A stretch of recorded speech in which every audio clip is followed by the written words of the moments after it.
바울이 말하는 복음은 과연 무엇일까요? 바울이 전한 복음은 과연 무엇입니까? 여러분, 갈라디아서는 종교개혁자들이 참 좋아하는 성경입니다. 특히 종교개혁의 어떤 도화선이 되었던 마틴 루터 아시죠? 마틴 루터가 가장 애용하고 좋아했던 성경이 갈라디아서입니다. 그 당시 물론 좀 반면에 야고보서를 지푸라기 서신이라고 해서 아주 좀 무시한 이런 점은 좀 아쉽긴 하지만 루터가 그렇게밖에 말할 수 없었던 상황은 이해가 됩니다. 왜냐하면 그 당시 중세 시대에 어떤 예수 그리스도를 믿는 믿음으로 구원 얻는 것이 아니라 인간의 공로 또 인간의 선행 이런 것들을 그 당시 천주교가 굉장히 강조를 했습니다. 그래서 너희들의 선행과 공로를 따라서 구원을 얻을 수 있다는 이 한 가지 알 수 있는 것은 면죄부 사건 아시죠? 면죄부, 죄를 사해주는 그걸 돈으로 샀을 때 죄가 사해질 수 있다. 막 이렇게 해서 판매를 했던 물론 성당 건축을 위해서 그렇게 했지만 그건 정말 악한 것이죠. 여러분 이 갈라디아서는 종교개혁가들이 많이 애용한 만큼 이신칭의라는 오직 믿음으로 구원을 얻는다라는 이 말씀이 또 분명히 또 강하게 나와 있습니다. 그런데 여러분 갈라디아서 전체를 우리 한번 읽어봤잖아요, 그죠? 오후 시간에 전체를 읽어봤는데 여러분 갈라디아서를 전체를 읽어보면 심각, 긴장, 단호, 책망 이런 느낌들이 납니다. 갈라디아서 1장부터 6장까지 전체를 읽었을 때 그런 것이죠. 그렇다면 여러분 왜 이 바울이 전한 복음에 반하는 다른 복음을 전하는 사람들이 있었기 때문에 이런 심각한 분위기였다는 것을 알 수 있는 것이죠.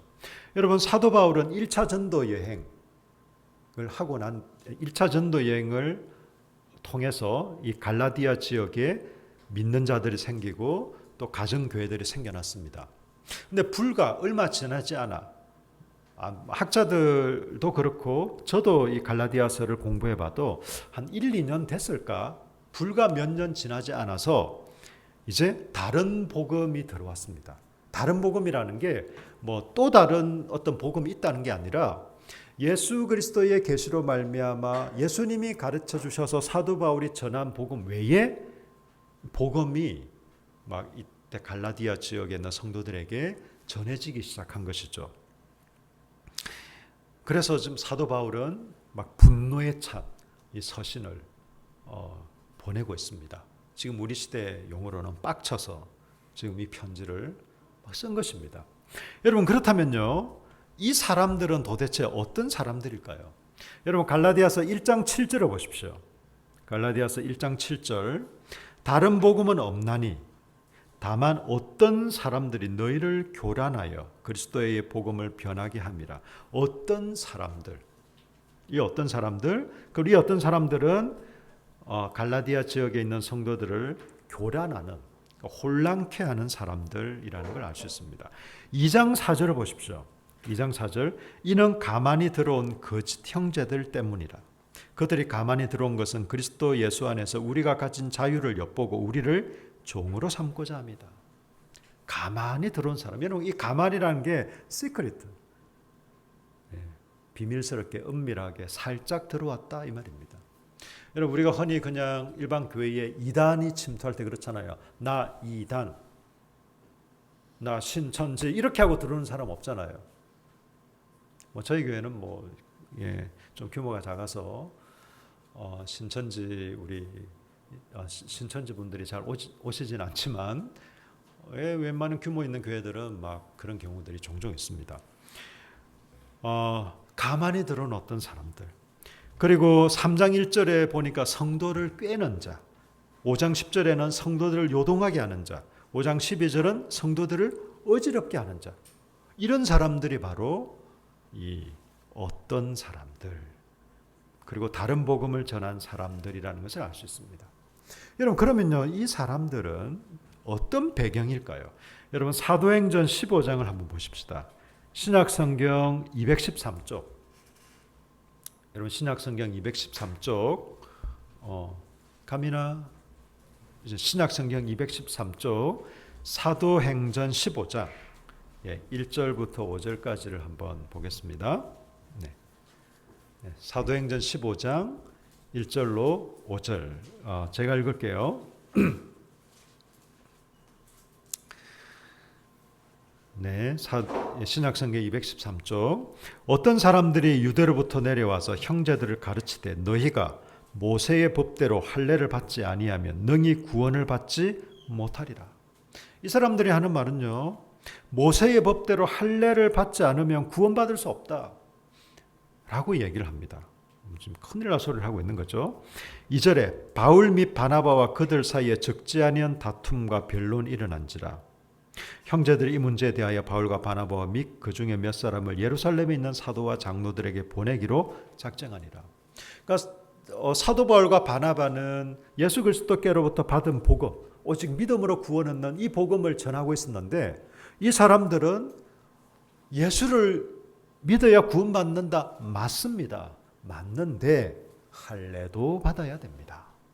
구약의 율법도 지켜야 너희가 구원을 받을 수 있습니다 라고 얘기를 하고 있습니다. 그러니 당연히 그 어떤 사람들, 이 거짓 교사들과 이 거짓 형제들과 바울과 바나바 사이에 당연히 논쟁이나 다툼 이런 게 일어나겠죠. 그래서 그렇다면 그 당시에 어떤 모체교회라고 할 수 있는 것은 예루살렘 교회였거든요. 예루살렘 교회에 이 일을 조금 문의를 해보자. 도대체 누가 옳은가라고 해서 이제 사람들을 보냅니다.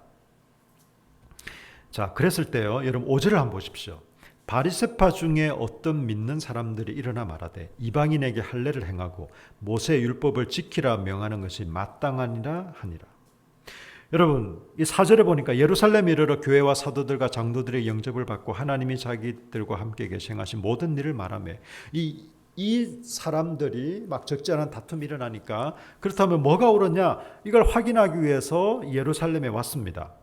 와서 영접을 받고 이런 일들을 얘기하니까 그 중에 바리새파 중에 여러분 이 사람들은 예수를 믿지 않는 사람들이 아니고 정통 바리새인 아주 율법을 중요하게 생각하고 철저히 지키려고 하는 이 사람들 중에 예수님을 믿고 이제 하나님의 자녀가 된 사람들이 있었어요.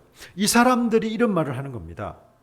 이방인에게 할례를 행하고 모세 율법을 지키라고 말하는 것이 마땅하다 라고 얘기를 하는 것이죠. 이 사람들의 정체를 좀 더 알려면요, 우리 사도행전 15장 23절과 24절을 보십시오. 우리 같이 읽겠습니다. 사도행전 15장 23절과 24절 같이 읽겠습니다. 시작. 그 편에 편지를 붙여 이르되 사도와 장로된 형제들은 안디옥과 수리아와 길리기아에 있는 이방인 형제들에게 문안하노라. 들은즉 우리 가운데서 어떤 사람들이 우리의 지시도 없이 나가서 말로 너희를 괴롭게 하고 마음을 혼란하게 한다 하기로. 여러분 이 사람들은요, 이 사도들의 지시도 없이, 그러니까 예루살렘 교회를 그때 지도하고 또 섬기고 있었던 야고보나 베드로나 사도 요한이나 이런 여러분 그 사도들의 지시를 따르지 않고 지시도 없이 자기들이 그냥 인근 지역을 다니면서 또 이방 지역을 다니면서 막 얘기를 하는 겁니다. 너희가 예수를 믿냐? 아, 좋다. 예수를 믿으면 구원받는다. 그건 맞다. 그러나 예수만 믿어서는 안 되고 유대인이 되어야 한다.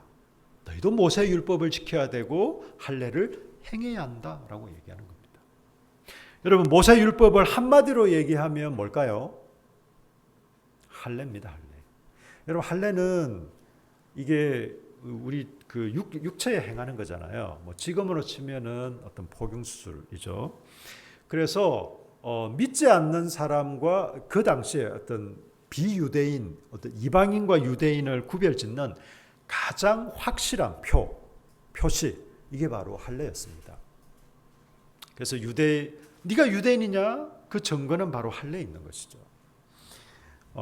이 사람들은 그래서 이 어떤 예루살렘 교회에 그리고 그 사도들의 지시와 어떤 지도도 없이 그냥 자기들 마음대로 임의로 나가서 막 이렇게 가르치고 했습니다.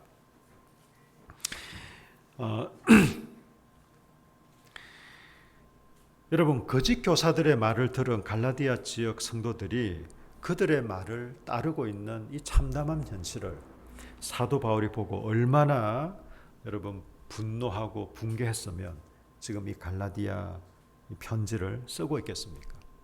여러분 사실 할례는요 아무것도 아닙니다.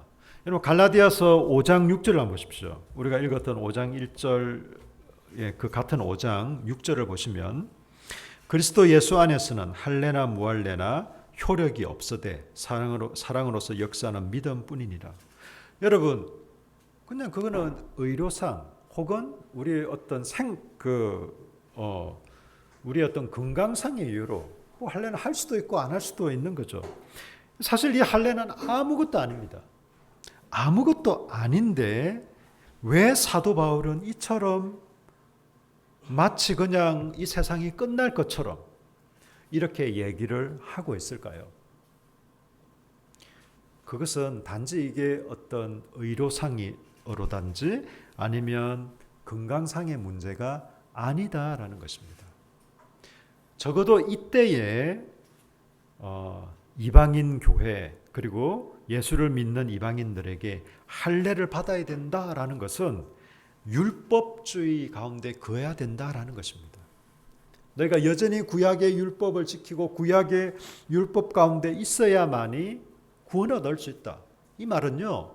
너희는 예수를 믿지만 유대인이 되어야만 진정한 하나님의 백성, 하나님의 자녀가 될 수 있다라는 말입니다.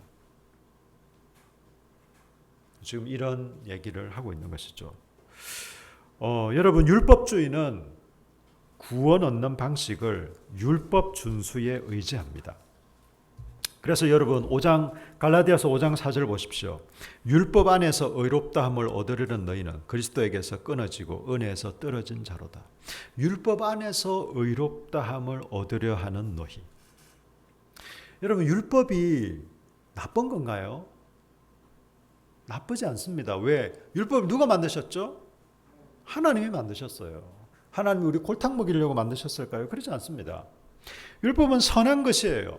그런데 율법을 통해서 의롭다함을 얻으려고 하는 사람, 율법을 통해서 구원을 얻고 하나님의 백성이 되려고 하는 것은 너무나 어리석고 말도 안 된다라는 것입니다. 왜냐하면 여러분, 우리는 율법을 지켜 구원을 얻을 수 없습니다. 그 율법의 특징 중에 하나가요. 999가지를 지키고 한 가지를 범하면 모든 걸 범하는 것하고 똑같습니다. 그게 율법의 특징입니다. 그래서 율법은 우리가 죄인이라는 것을 알게 하고 죄를 깨닫게 하고 물론 긍정적인 기능도 있죠. 우리가 어떻게 살아야 되는지 무엇을 행해야 되는지도 가르쳐 주지만 이 율법의 또 한편으로는 율법은 우리로 하여금 그리스도를 바라보게 하고 그리스도를 의지하게 만드는 게 율법의 역할입니다. 예수 그리스도가 오셨거든요. 그래서 율법이 가르치고 지향했던 모든 것들이 예수 그리스도 안에서 다 성취되고 이루어졌습니다. 구약의 그 수많은 짐승들, 그들이 흘린 수많은 피, 그것은 예수 그리스도가 흘릴 피를 상징했습니다. 예수님은 단번에 죽으셨어요. 보혈을 흘리심으로 우리의 모든 죄를 인간의 온 인류에 오고 오는 모든 그 인류의 죄를 다 용서하셨습니다. 어떻게 해요? 단번에. 그래서 여러분 히브리서나 또 다른 성경에서도 그리스도께서 단번에 우리를 위하여 죽어서 부활하셨다라고 얘기를 하고 있습니다. 지금도 우리가 짐승을 잡아야 될까요? 지금도 우리가 막 유월절을 지켜야 될까요? 지금도 우리가 어떤 음식법, 여러분 돼지고기를 먹지 못하겠네요 이제. 예, 적어도 율법에 따르면 돼지고기 먹으면 안 되거든요. 우리 못 먹는 거 너무 많습니다, 여러분. 여러분 그렇다면 율법 안에서 구원을 얻을 수 없기 때문에 그럼 우리는 반율법주의 혹은 무율법주의자가 되어야 될까? 여러분 반율법주의가 뭐예요? 율법을 반대하는 거예요. 율법을 나쁘게 보는 겁니다. 무율법주의자는 율법이 필요 없다는 겁니다. 여러분 그런가요? 반율법주의와 무율법주의자들의 공통점은 율법을 사랑하지 않습니다. 반면에 믿음으로 의롭게 된 사람들은 율법, 하나님 말씀을 사랑합니다. 모세 율법은 그리스도 안에서 다 성취되었습니다, 여러분. 그래서 사도 바울은 5장 1절에서 이렇게 말씀합니다. 그리스도께서 우리를 자유롭게 하려고 자유를 주셨다. 하나님께서 저와 여러분에게 자유를 주셨습니다. 아멘이십니까? 아멘. 그래서 이제는 다시는 종의 멍에를 매지 말아라. 다시는 종살이를 하지 말아라. 라고 얘기하고 있습니다. 하나님께서 저와 여러분을 자유케 하셨습니다. 우리에게 주신 자유는 너무너무 엄청납니다. 여러분 어떤 속박에도 매이지 않고 사회적인 편견에도 갇히지 않고 여러분의 양심도 매이지 않는 실로 어마무시한 진정한 자유를 그리스도께서 저와 여러분에게 주셨습니다. 여러분 우리는 잘못하면 막 율법화 시킬 수 있어요. 여러분 말씀과 기도와 성례는요 하나님께서 우리에게 은혜를 베푸시는 방편입니다. 통로라는 것이죠. 말씀을 통해서 우리에게 찾아오시고 만나 주십니다. 기도를 통해서 우리와 교제하십니다. 그리고 오늘 우리가 또 행할 이 성례를 통해서 우리에게 은혜를 베푸십니다. 여러분 그런데 이게 너무 중요하다 보니 말씀과 기도가 너무 중요하니까 막 강조하고 이걸 하지 않으면 마치 죄인 취급하고 그래서 오늘 내가 기도를 얼마나 했지? 기도를 못했네. 그 막 정죄감이 찾아오고 오늘 큐티 못했어. 목사님이 뭐 얼마나 수고하는지 몰라도 어쨌든 매일 큐티 본문을 이렇게 올리는데 엄마나 나는 쳐다보지도 않았네. 아유 나는 못된 인간이야. 여러분 그게 과연 하나님께서 원하시는 걸까요? 그렇지 않습니다, 여러분. 아무리 선한 것도 좋은 것도 이렇게 잘못하면 율법화 시킬 수 있습니다. 그러면 그냥 말씀이든 기도든 뭐 그냥 하고 싶으면 하고 많은 것은 많은 거지 뭐 딱히 뭐 중요하지도 않아. 제가 그 말이 아니라 말씀 기도가 너무 중요하고 여러분이 그것을 적극적으로 활용해서 하나님의 은혜를 누리시기를 정말 바랍니다. 그러나 저는 이것을 율법화 시키고 싶지는 않습니다. 함께하는 교회 성도들은 하루에 얼마 이상 기도해야 되고 하루에 성경 몇 장을 읽어야 되고 저는 그렇게 제한과 틀을 두고 싶지는 않습니다. 물론 매일같이 말씀과 기도를 가까이 하는 습관을 들이기를 저는 축복합니다. 왜? 여러분 그것을 통해서 우리가 여러분 이런 인스턴트 식품이 아니라 영양가 있는 좋은 음식을 먹으면 우리 몸이 건강해지잖아요. 우리 가족들이 또 부모님이 우리 자녀나 식구들한테 좋은 음식을 먹이려고 하는 것은 정말 사랑하기 때문에 그런 거 아닐까요? 그리고 좋은 음식을 먹어야 우리가 우리 몸이 건강해지고 또 활동도 왕성하게 할 수 있겠죠. 그런 차원에서 말씀과 기도가 우리에게 너무나 중요합니다. 여러분 그런데 사도 바울이 정말 말하고자 하는 정말 사도 바울이 강조하고자 했던 게 뭘까요? 이 자유일까요? 이 자유라고 생각하시면 여러분은 제가 정한 제목에 낚인 겁니다. 자유를 분명히 얘기하고 있습니다. 그리고 그 자유는 실제입니다. 그런데 사도 바울이 여기서 정말 강조하고 싶었던 것은 이 자유가 아닙니다. 이 자유는 어떤 징검다리 같은 것입니다. 사도 바울이 정말 강조하려고 했던 것 5장 13절과 14절을 보십시오. 갈라디아서 5장 13절과 14절 우리 같이 읽겠습니다. 시작.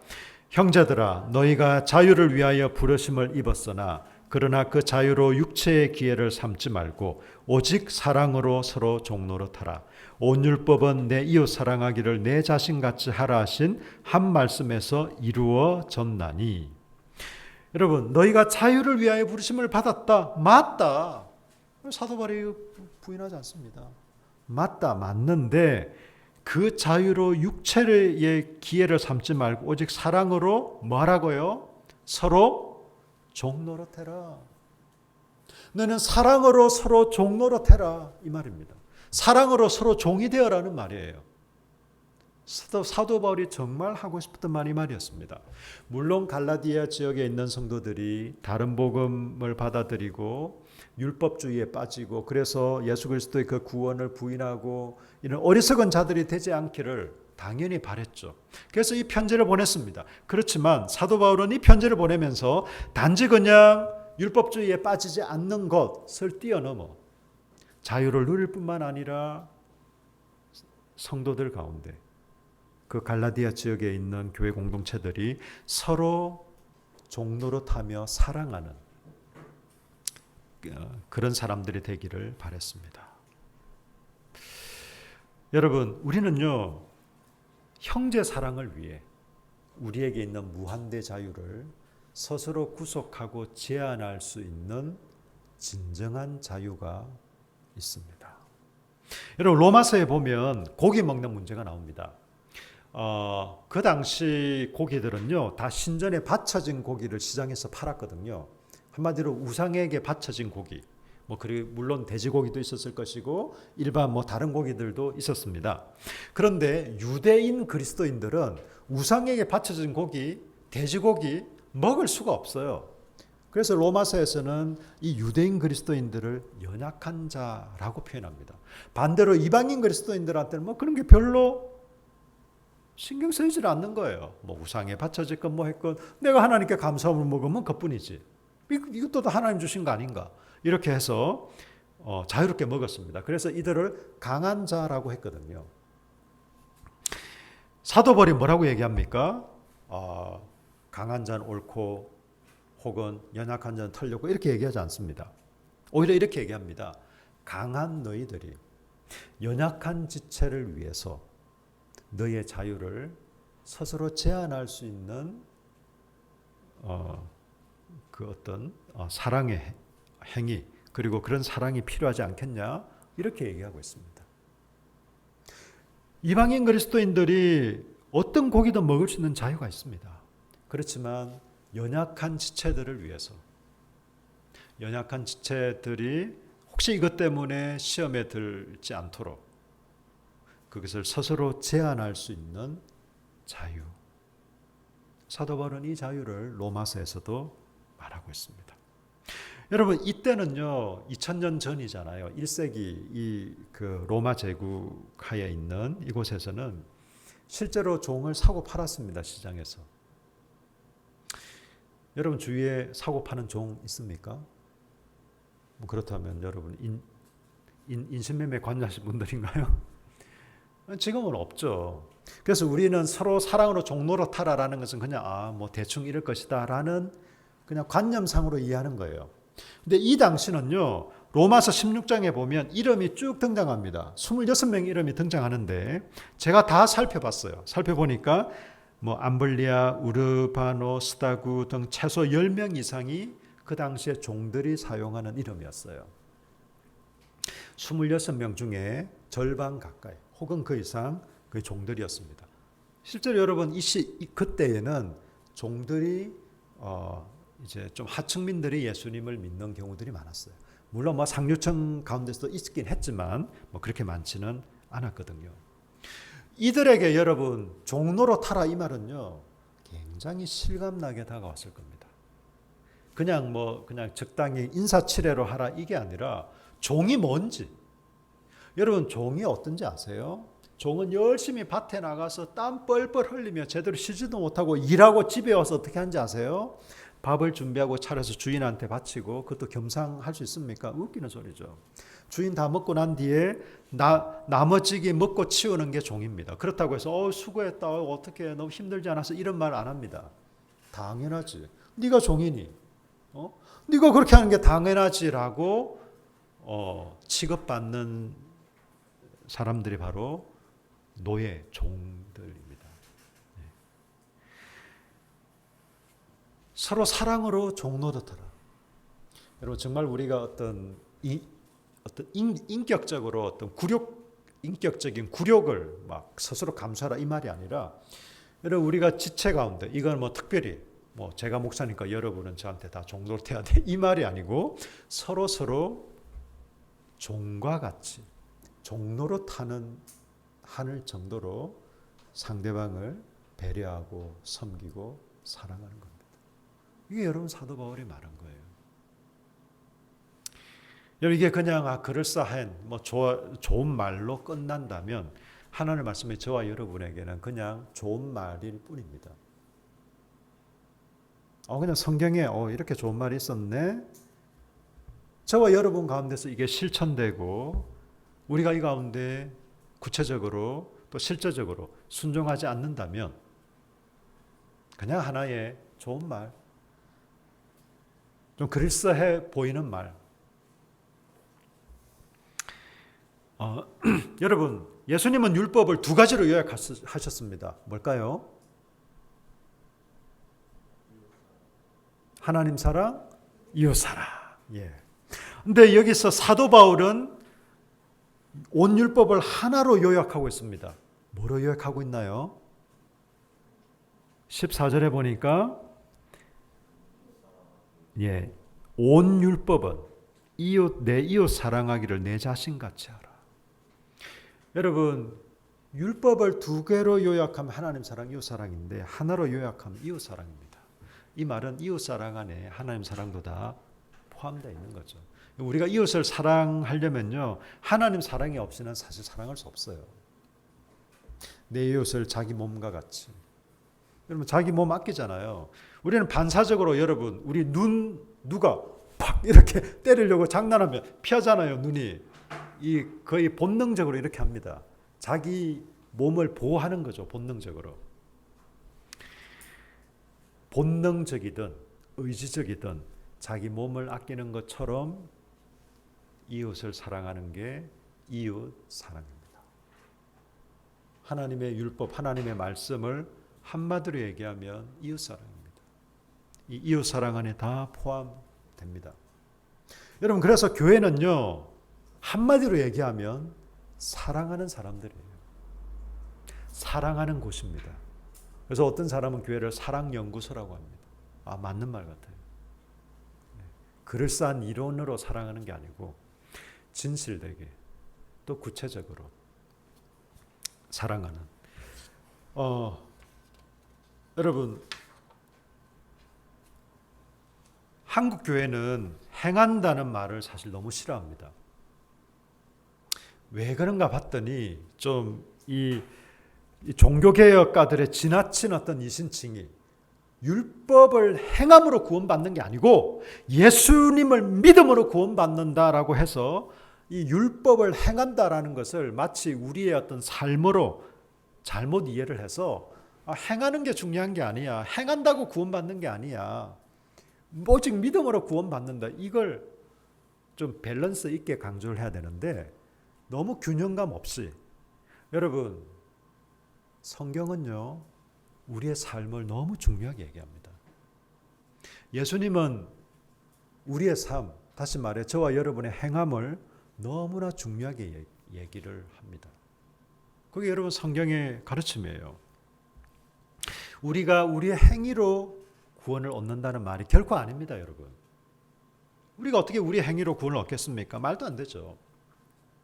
그런데 여기서 말하는 행위라는 것은 어떤 율법의 행위, 뭐 할례나 음식법이나 절기, 여전히 구약의 어떤 율법 체계에 갇혀 있는 그것을 율법의 행위라고 하는 거지.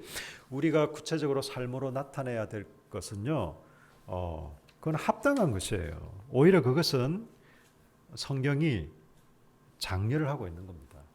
그렇게 해야 된다라고 얘기하는 거예요. 여러분은 구원 얻기 위해서 여러분 하나님 말씀대로 행하는 것이 아니라 구원받았으니, 사도 바울의 표현을 빌리면 그리스도께서 너희를 자유롭게 하셨으니 그 자유 가운데 거하면서 그 자유로 뭘 하라고요? 내 육체의 소욕, 내 어떤 육체의 즐거움, 나의 어떤 말초적인 이런 그 어떤 즐거움을 위해서 그 자유를 쓸 것이 아니라 형제를 사랑하는데 너의 그 자유를 사용하고 온 힘을 쏟아라, 이렇게 얘기를 하고 있습니다. 여러분 그래서 동일한 같은 맥락으로 5장 16절과 18절을 보십시오.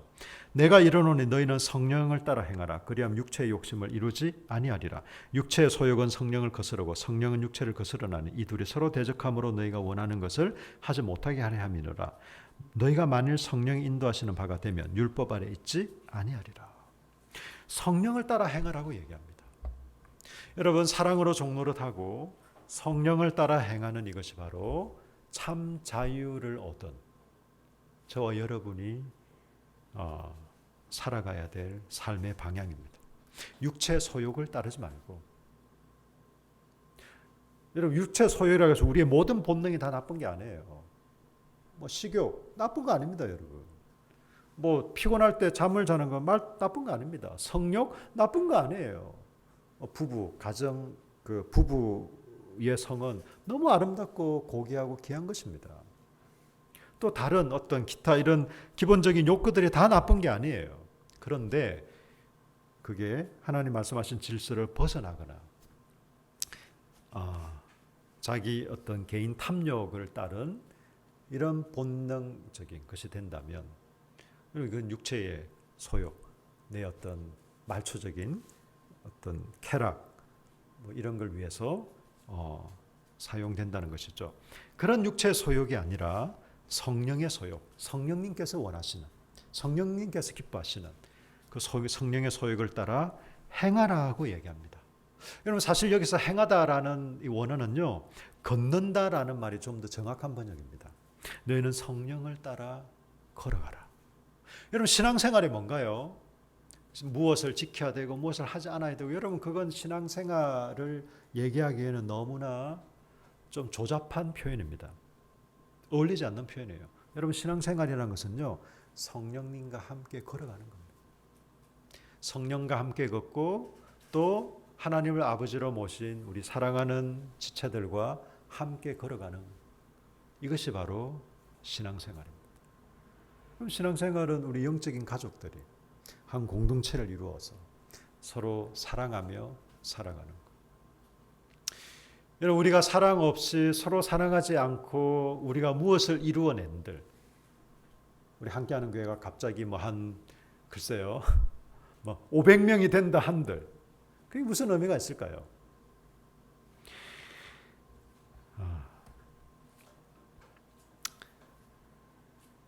우리에게 참 자유를 주셨습니다. 여러분 이 자유를 뺏기지 않기를 바랍니다. 여러분 저는 여러분이 종교적인 사람이 되기를 원치 않습니다. 외형만 그냥 그럴싸해 보이는 여러분 그런 종교성이 가득한 사람이 되기를 원치 않습니다. 진정으로 예수 그리스도로 말미암은 자유를 누리시기를 바랍니다. 그런데 저는 더 나아가서 그냥 자기를 위한 자유, 자기 어떤 쾌락을 위한 자유, 그냥 그 자유에 머물러 계시지 말고 형제를 사랑하고 성령을 따라 걷는 이런 그 진정한 자유를 누리는 저와 여러분이 되시길 예수님 이름으로 축복합니다. 아멘. 여러분 우리 잠깐 좀 통성으로 좀 기도하실까요? 우리 이제 성찬을 행하기 전에 여러분 오늘 이 말씀을 가지고 여러분 각자에게 부딪혀 왔던 말씀, 하나님께서 부족한 저를 통해 여러분 각자에게 말씀하신 것이 있을 것입니다. 여러분 우리 그 말씀을 붙들고 좀 같이 기도하겠습니다. 함께 기도합니다.